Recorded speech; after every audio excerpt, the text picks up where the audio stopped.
ರಾಜ್ಯದ ಎಲ್ಲ ಮಹಿಳೆಯರ ಬಾಧಿತ ವಿಚಾರಗಳನ್ನು ನಾವು ಒಳಗೊಂಡಿದ್ದೇವೆ. ಬಹಳ ಮುಖ್ಯವಾಗಿ ಇವತ್ತು ಮನ್ರೇಗಾದ ಸ್ಥಾನದಲ್ಲಿ VB ಗ್ರಾಮ್ಜಿ ಮಸೂದೆಯನ್ನು ಅಂಗೀಕರಿಸಿ ಜಾರಿಗೊಳಿಸ್ಲಿಕ್ಕೆ ಹೊರಟಿದ್ದಾರೆ. ಆಯಿತಾ, ಇದು ಮನ್ರೇಗಾದಲ್ಲಿ ನಾವು ಪಡ್ಕೊಳ್ತಾ ಇರ್ತಕ್ಕಂಥ ಎಲ್ಲ ಸೌಲಭ್ಯಗಳನ್ನು ಸಂಕುಚಿತಗೊಳಿಸ್ತದೆ. ಈ ಹಿನ್ನೆಲೆಯಲ್ಲಿ ಮತ್ತು ಜೊತೆಯಲ್ಲಿ ಮನ್ರೇಗಾ ಕೂಲಿಗಳು ಮಾಡಿರೋದು ಕೊಟ್ಟಿಲ್ಲ. ಆ ಹಿನ್ನೆಲೆಯಲ್ಲಿ 60 ವರ್ಷ 70 ವರ್ಷ 80 ವರ್ಷ ಹಿರಿಯರನ್ನೂ ಒಳಗೊಂಡು ಪಾಪ ನಮ್ಮ ಬಾಕಿ ಹಣ ಬಿಡುಗಡೆ ಮಾಡಿ ಜೊತೆಯಲ್ಲಿ ಮನ್ರೇಗಾವನ್ನು ಉಳಿಸಿ ಅಂತೇಳಿ ಇವತ್ತು ರಾಜ್ಯಾದ್ಯಂತ ಇಲ್ಲಿಗೆ ಬಂದಿದ್ದಾರೆ.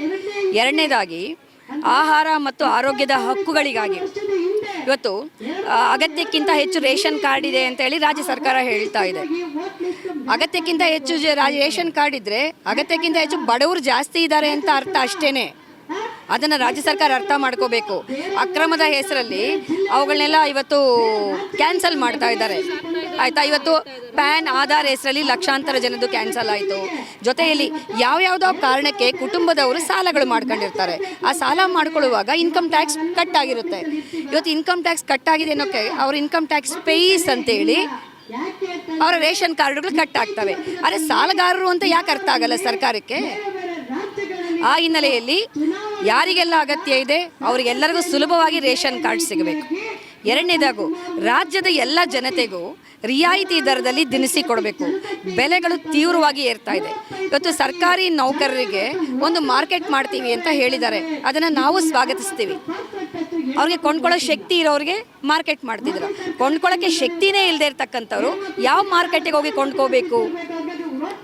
ಇವತ್ತು ಚಿಲ್ಲರೆ ಮಾರ್ಕೆಟಲ್ಲೂ ತೊಗೊಳಕ್ಕಾಗ್ತಿಲ್ಲ, ಮಾರ್ಟ್ಗಳಲ್ಲೂ ತೊಗೊಳಕ್ಕಾಗ್ತಿಲ್ಲ. ಈ ಹಿನ್ನೆಲೆಯಲ್ಲಿ ಜನತಾ ಬಜಾರುಗಳನ್ನು ಬಲಪಡಿಸಿ, ಕೇರಳದಲ್ಲಿ ಹೇಗೆ ಮಾವೇಲಿ ಸ್ಟೋರ್ಸ್ ಇದೆ, ಅಲ್ಲಿ ರಾಜ್ಯದ ಎಲ್ಲ ಜನತೆ ಏನನ್ನು ಬೇಕಾದರೂ ರಿಯಾಯಿತಿ ದರದಲ್ಲಿ ತೊಗೋಬೋದು. ಆ ಥರದಲ್ಲಿ ಮಾವೇಲಿ ಸ್ಟೋರ್ಸ್ ಥರ ಜನತಾ ಬಜಾರುಗಳನ್ನು ಗ್ರಾಮ ಮಟ್ಟದಲ್ಲಿ, ವಾರ್ಡ್ ಮಟ್ಟದಲ್ಲಿ, ಹೋಬಳಿ ಮಟ್ಟದಲ್ಲಿ ಆರಂಭಿಸಿ ಅಂತೇಳಿ ಕೇಳ್ತಾ ಇದ್ದೇವೆ. ಎರಡನೇದಾಗಿ ಇವತ್ತು ಸರ್ಕಾರಿ ಆಸ್ಪತ್ರೆಗಳಲ್ಲಿ ಹೊರರೋಗಿಗಳ ಸೇವೆ ಬಹುತೇಕ 4 ಗಂಟೆ ಕ್ಲೋಸ್ ಆಗುತ್ತೆ. ಇವತ್ತು ಎಲ್ಲರೂ ದುಡಿಮೆಗೆ ಹೋಗಲೇಬೇಕು. ದುಡಿದು ಸಂಜೆ ಬರುವಾಗ ಎಲ್ಲಿ ಹೋಗಬೇಕು ಅವರು ಚಿಕಿತ್ಸೆಗಳಿಗೆ?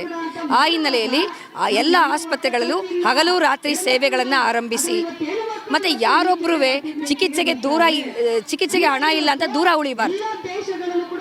ಆ ಹಿನ್ನೆಲೆಯಲ್ಲಿ ಒಂದು ಆರೋಗ್ಯದ ಹಕ್ಕನ್ನು ಖಾತ್ರಿಗೊಳಿಸಿ ಅಂತೇಳಿ ಹೇಳಿದ್ದೇವೆ. ಇವತ್ತು ಹಲವಾರು ಖಾಸಗಿ ಆರೋಗ್ಯ ವಿಮೆಗಳಿವೆ. ಆಯಿತಾ, ಮೆಡಿಕ್ಲೈಮ್ಸು ಬೇಜಾನಿರ್ತವೆ ಪ್ರೈವೇಟ್ ಅವರಲ್ಲಿ. ಆದರೆ ಗೌರ್ಮೆಂಟಲ್ಲಿ ಇರ್ತಕ್ಕಂಥ ಇರೋದೇ BPL, ಯಶಸ್ವಿನಿ ಕಾರ್ಡು, ಆಯುಷ್ಮಾನ್, ಅದೂ ಸಮೇತ ಸಮರ್ಪಕವಾಗಿ ಜಾರಿ ಆಗ್ತಿಲ್ಲ. ಈ ಹಿನ್ನೆಲೆಯಲ್ಲಿ ಬಡವರು ಜೀವದ ಹಂಗು ತೊರೆದು ಬದುಕುವಂಥ ಪರಿಸ್ಥಿತಿ ಇದೆ. ಅದೇ ರೀತಿ ಇವತ್ತು ಪಿಂಚಣಿಗಳು ಏನು ಸಿಗ್ತಾ ಇದೆ? 800 ರೂಪಾಯಿ, 1200 ರೂಪಾಯಿ. ಒಂದು BP ಮಾತ್ರೆಗೂ ಶುಗರ್ ಮಾತ್ರೆಗೂ ಸಾಕಾಗಲ್ಲ. ಇಳಿ ವಯಸ್ಸು, ದುಡಿಯೋಕ್ಕಾಗಲ್ಲ, ಚಿಕಿತ್ಸೆಗೂ ದುಡ್ಡಿಲ್ಲ, ಜೀವನ ನಿರ್ವಹಣೆಗೂ ದುಡ್ಡಿರೋದಿಲ್ಲ. ಆ ಹಿನ್ನೆಲೆಯಲ್ಲಿ ಎಲ್ಲ ಮಾಶಾಸನಗಳು, ಅದು ಹಿರಿಯ ನಾಗರಿಕರು, ಅಂಗವಿಕಲರು ಮತ್ತು ವಿಧವಾ ಹೆಣ್ಣುಮಕ್ಕಳದು ಎಲ್ಲರದು ಸೇರಿಸಿ ಕನಿಷ್ಠ 5,000 ರೂಪಾಯಿ ಪಿಂಚಣಿಯನ್ನು ನೀಡಿ ಅಂತೇಳಿ ನಾವು ಈ ದಿನ ಒತ್ತಾಯಿಸ್ತಾ ಇದ್ದೇವೆ. ನಮ್ಮ ಹಕ್ಕೊತ್ತಾಯಗಳು ಕೇಂದ್ರ ರಾಜ್ಯ ಸರ್ಕಾರಕ್ಕೆ ಸಂಬಂಧಪಟ್ಟಿದೆ. ಆ ಹಿನ್ನೆಲೆಯಲ್ಲಿ ರಾಜ್ಯ ಸರ್ಕಾರದ ಮುಖೇನ ಕೇಂದ್ರ ಸರ್ಕಾರಕ್ಕೂ ಮನವಿ ಕೊಡ್ತಿದ್ದೇವೆ, ರಾಜ್ಯ ಸರ್ಕಾರಕ್ಕೂ ನಾವು ಕೊಡ್ತಾ ಇದ್ದೇವೆ. ಯಾಕೆ ಅಂತ ಬಜೆಟ್ ಮಂಡನೆಯಾಗೋದ್ರಿಂದಾಗಿ ನಮ್ಮ ಈ ಹಕ್ಕೊತ್ತಾಯಗಳಿಗೆ ಸರ್ಕಾರ ಪ್ರತಿಕ್ರಿಯಿಸಬೇಕು, ನಮಗೆ ಉತ್ತರ ನೀಡಬೇಕು. ಇಲ್ಲ ಅಂತ ಹೇಳಿದ್ರೆ ಮುಂಬರುವ ಚುನಾವಣೆಗಳಲ್ಲಿ ನಾವು ಜನವಾದಿ ರಾಜ್ಯ ಸಮಿತಿ ಕೇಂದ್ರ ಸರ್ಕಾರಕ್ಕೂ ಮತ್ತು ರಾಜ್ಯ ಸರ್ಕಾರಕ್ಕೂ ತಕ್ಕ ಪಾಠವನ್ನು ಕಲಿಸ್ತೇವೆ, ಸೋಲಿಸ್ತೇವೆ ಅನ್ನುವಂಥ ಎಚ್ಚರಿಕೆಯನ್ನು ಕೊಡ್ತಾ ಇದ್ದೇವೆ. ಗ್ರಾಮಾಂತರ ಮತ್ತು ನಗರದ ಮಹಿಳೆಯರು ಹಲವು ನಮೂನೆಯ ಸಮಸ್ಯೆಗಳನ್ನು ಎದುರಿಸ್ತಾ ಇದ್ದಾರೆ. ಆ ಅಸುರಕ್ಷತೆ, ಆ ಅಭದ್ರತೆಯ ಹಿಂದಿನ ಸಾಮಾಜಿಕ ಆರ್ಥಿಕ ಕಾರಣಗಳನ್ನು ಅರ್ಥ ಮಾಡ್ಕೊಳ್ಳೋದಲ್ಲೇ ಕೇಂದ್ರ ರಾಜ್ಯ ಸರ್ಕಾರ ವಿಫಲ ಆಗಿದೆ. ಇವತ್ತು ದುಡಿಮೆಗೆ ಒಡ್ಡಿಕೊಳ್ಳುವ ಜನರ ಸಂಖ್ಯೆ ಹೆಚ್ಚಾಗ್ತಾ ಇದೆ. ಆದರೆ ದುಡಿಮೆಗೆ ಅವಕಾಶಗಳೇ ಇಲ್ಲ. ದುಡಿತೀವಿ ಅಂದರೆ ಇವತ್ತು ಮಿನಿಮಮ್ ವೇಜನ್ನು ಕರೆಕ್ಟಾಗಿ ಇಂಪ್ಲಿಮೆಂಟ್ ಮಾಡ್ತಿಲ್ಲ. ಯಾವುದೇ ಉದ್ಯೋಗದಲ್ಲಿ ಗ್ಯಾರಂಟಿನೇ ಇಲ್ಲ. ಎಲ್ಲವೂ ಕಾಯಮಾತಿ ಇಲ್ಲ. ದಿನಗೂಲಿಗಳು, ಡೈಲಿ ವೇಜ್ ಅಂತಾರೆ, ಔಟ್ಸೋರ್ಸಿಂಗ್, ಗೆಸ್ಟ್ ಲೆಕ್ಚರರ್, ಈ ಥರ ವಿವಿಧ ಪರಿಭಾಷೆಗಳ ಮೂಲಕ ನಮ್ಮನ್ನು ಶೋಷಣೆ ಮಾಡ್ತಾ ಇದ್ದಾರೆ. ಈ ಹಿನ್ನೆಲೆಯಲ್ಲಿ ನಾವು ಪಡ್ಕೋತಾ ಇರೋ ಕೂಲಿ ಮತ್ತು ಸಂಬಳದಲ್ಲಿ ನಾವು ಯಾರೂ ಬದುಕಕ್ಕಾಗ್ತಾ ಇಲ್ಲ.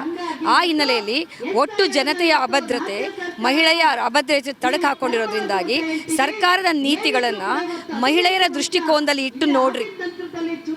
ಆಯ್ತಾ. ಮಹಿಳೆಯರಿಗೆ ನೀವು ಭದ್ರತೆಯನ್ನು ಒದಗಿಸಲಾರ್ದೇನೆ ದೇಶದ ಭದ್ರತೆಗೆ ಒದಗಿಸಲಿಕ್ಕೆ ಸಾಧ್ಯ ಇಲ್ಲ ಅಂತೇಳಿ ನರೇಂದ್ರ ಮೋದಿ ಅವ್ರಿಗೂ ಹೇಳ್ತಾ ಇದ್ದೇವೆ, ಈ ಕಡೆ ಸಿದ್ದರಾಮಯ್ಯ ಅವ್ರಿಗೂ ಹೇಳ್ತಾ ಇದ್ದೇವೆ.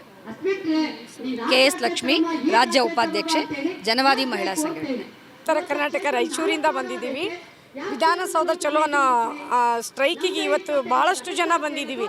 ಯಾಕೆಂದರೆ ಇದೇ ಫಸ್ಟ್ ಅಲ್ವಾ, ಇದೇ ಥರ ಮೊದಲಿಂದನೂ ತುಂಬ ಸಾರಿನೇ ಸ್ಟ್ರೈಕ್ ಮಾಡ್ತಾನೇ ಇದ್ದೀವಿ.